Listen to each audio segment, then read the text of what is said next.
find people, my discipline's better than yours, my method is better than yours. And that's what we have to, we should make choices of what we can do and we find fascinating. And then learn that well, and then at least another one begin to learn.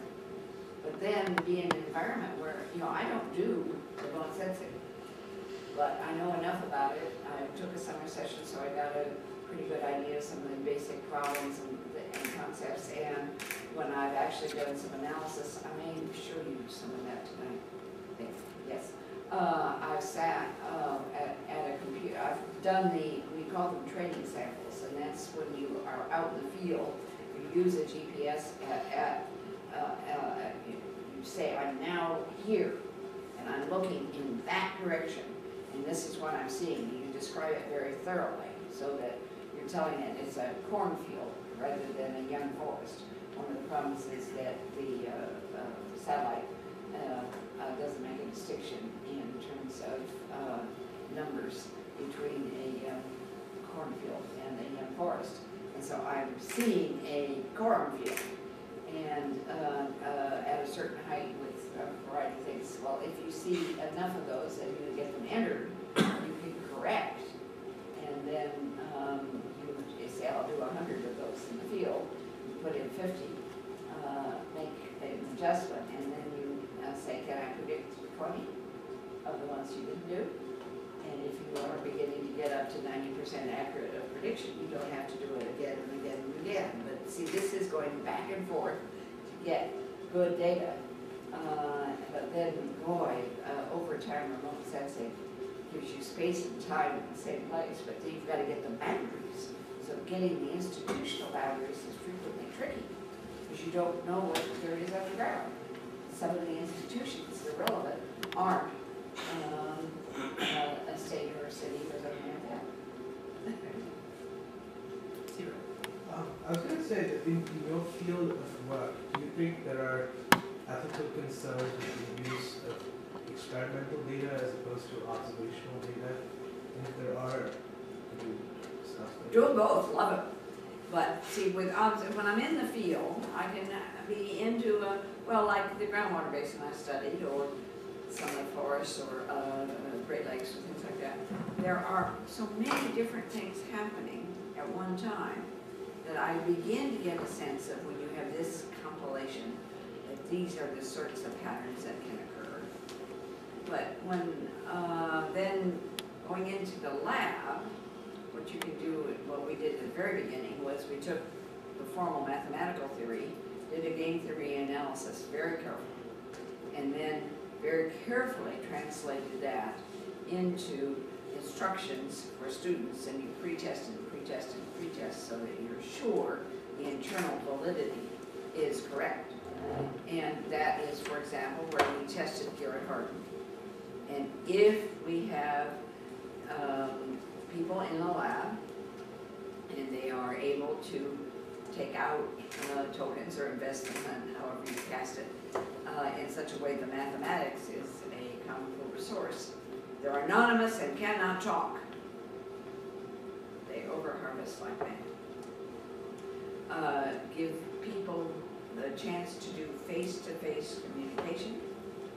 And right now, game theory still doesn't know what to do with TikTok.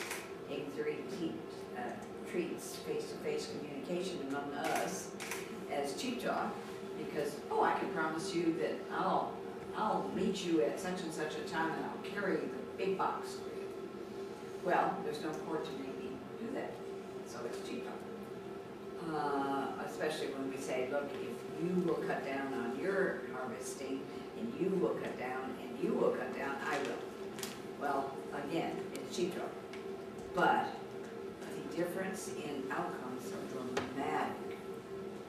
And this is sustained now in many experiments on both public goods and CPRs, many. And we've had colleagues who took it into the field in Colombia, translated it into Spanish in a way that it could be understood by campesinos. And there's a lot of validation to some of our university-based lab in the field. It's not always the same, and then what you're trying to figure out out is, what is the condition in the field that leads people to behave differently than 5 or 7 or 8 other experiments with this. But I think it's really powerful. But again, it's how we use the both. Like when you talk about the cheap, cheap between zero people that game theory use them. But game theory does give us a framework for analyzing cooperative behavior as opposed to non-cooperative behavior as well. And so but it didn't have, in other words, what we're finding is that cheap talk and trust, communication and building trust, are not right now built in very well to game theory. And it was here why I love the experimental, is that it's so precise a way of testing game theory or other theory that you can say, aha, no communication, anonymous, repeated, whatever, non-cooperative game theory, hardened correct, yes. Change this one or another one, and now we're finding quite different results. Do you know anyone who's really built cheap talk into a formal game theory?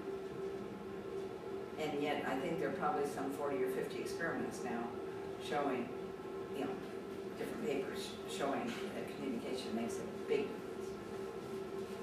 Why? Well, our argument is that it enables people to judge one another and to find out, okay, what should we do?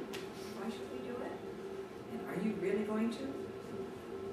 One of the most memorable experiences I ever had when we ran these experiments, the women in the days that I went to college were told that they should take both typing and shorthand.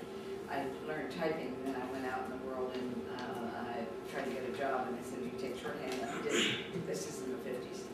And so I took a correspondence course in shorthand, thank God, and never used it on the job, but I've used it in the field a lot, because when you're interviewing people, you can do a few notes with part shorthand port, and it's just a lot more effective. Well, what we decided is that a lot of experiments we read about, they said they communicated and then you didn't know what they said.